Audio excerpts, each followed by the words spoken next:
აჭარის რეგიონში სოციალურად დაუცველი ოჯახებისა და ეკომიგრანტების განსახლების შემსწავლელმა მონიტორინგის ჯგუფმა პირველადი შედეგები წარმოადგინა.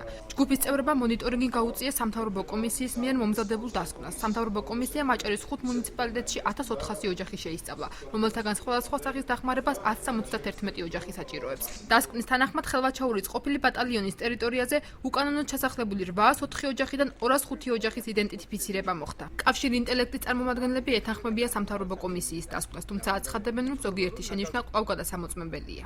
შეგვიძლია ვთქვათ, რომ პრინციპში მუნიციპალიტეტის მიერ ჩატარებული საქმიანობები და აღწერა, რაც მათ გააკეთეს ადგილებზე, ეს არის სანდო დოკუმენტები, მხოლოდ 20% დაახლოებით რიცხვია, რა თქმა უნდა, ესა 20% არ ეთანხმება ამას.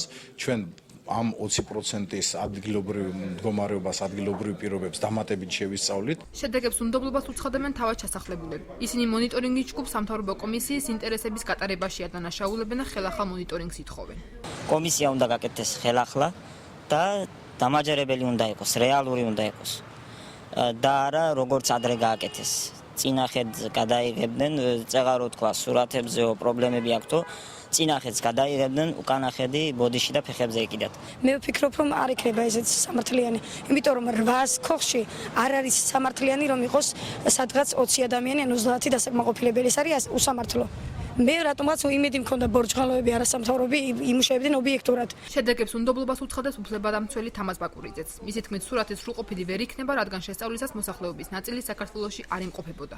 კვლევები ვერ იქნება ობიექტური, ვინაიდან მე უთხარი ვთხოვე არასამთავრობო ორგანიზაციებს, რომ მანამ სანამ ხალხი დაბრუნდება იქ თავიანთ ადგილებზე, არ დაგვეწყო ეს კვლევები, იმიტომ რომ ეხლა გაიჟღერა, რომ ჩვენ ავედით და იქ ნაწილი ხალხის არ დახვდეს. თუმცა მიზეზი რატომ არ დახვდა, არ განმარტა არასამთავრობო ორგანიზაციას. ეს უკვე საზოგადოების შეცდომაში შეყვანა იქნება. სამთავრობო კომისიის წევრთა განცხადებით, იმ ოჯახებს, რომლებსაც პრობლემები რეალურად აქვთ, დახმარება მუნიციპალიტეტების მიხედვით გაეწევა. რამაზ ჯინჭარაძის თქმით, პროცესი კვლავ გაგრძელდება. ვისაც დანგრეული ქონდა და სტიქიის შედეგად დაზარალებული ქონდა, ელემენტარულად დავაკმაყოფილეთ ეს ოჯახები, ვინც შუახევიდან და ქედიდან იყო. ანალოგიურად გეგმავთ ქობულეთიდანაც საბოლოო შედეგებს ჩვენ თვითონ ფოტოსურათებითაც ვაჩვენებთ. ერთადერთი ჩვენ მუშაობთ იმაზე, რომ რაც კი ამ ეტაპზე გვაქვს, რომ სტიქიით დაზარალებულს და ეკომიგრანტებისთვის ამასთან ერთად ყველა გამგეობებს და ანალოგიურად მერიასაც და გამგეობებს გადაეცემა ისიები, ვისაც სამომავლოდ ჭირდება ეს სოციალური სახლი თუ სხვა სახის დახმარებები. სამთავრობო კომისია დაზარალებული ოჯახების შესწავლას განაგრძობს.